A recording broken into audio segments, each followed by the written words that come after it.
মধ্যপ্রাচ্যের বুকে মার্কিন ঘাঁটিগুলোতে গত ১৫ দিন ধরে চলা প্রতিশোধমূলক ইরানি ঝড়ের এক পুঙ্খানুপুঙ্খ হিসাব সামনে এনেছে দেশটির বিপ্লবী গার্ডের মুখপাত্র ব্রিগেডিয়ার জেনারেল হোসাইন মোহেব্বি এক সংবাদ সম্মেলনে এসে মার্কিন সামরিক ক্ষয়ক্ষতির যে খতিয়ান তুলে ধরেছেন তা দেখে পুরো দুনিয়ার চোখ কপালে ওঠার জোগাড়। এতদিন ওয়াশিংটন যে ক্ষয়ক্ষতির কথা চেপে যাওয়ার চেষ্টা করছিল, মোহেব্বির এই প্রকাশ যেন তাদের সেই সুরক্ষার চাদরটাই টেনে ছিঁড়ে ফেলছে। ওই ঝোড়ো হাওয়ায় গুঁড়িয়ে দেওয়া হয়েছে একের পর এক মার্কিন যুদ্ধবিমান, হেলিকপ্টার আর ড্রোনের বহর।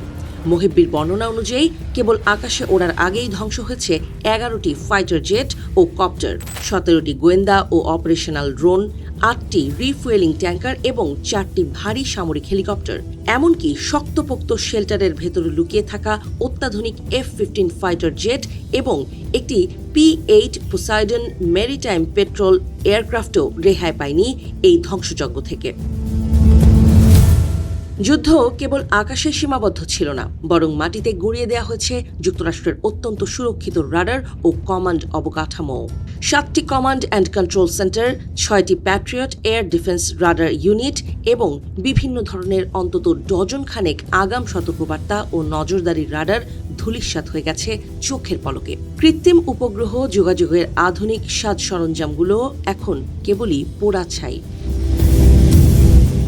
তবে সবচেয়ে বড় আলোড়ন তুলেছে মার্কিন প্রাণহানির আসল সংখ্যাটি প্রকাশ করার পর।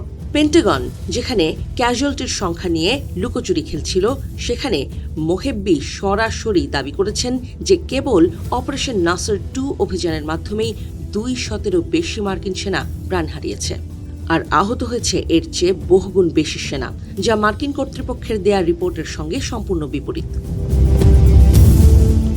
আমেরিকান জনগণের উদ্দেশ্যে এক কঠিন বার্তায় মোহেব্বি ক্ষোভ প্রকাশ করে বলেছেন, তাদের অসাধু সামরিক কমান্ডাররা এই ভয়াবহ ক্ষয়ক্ষতির সত্যতা চেপে গিয়ে মূলত সাধারণ মানুষকে অন্ধকারে রাখছে।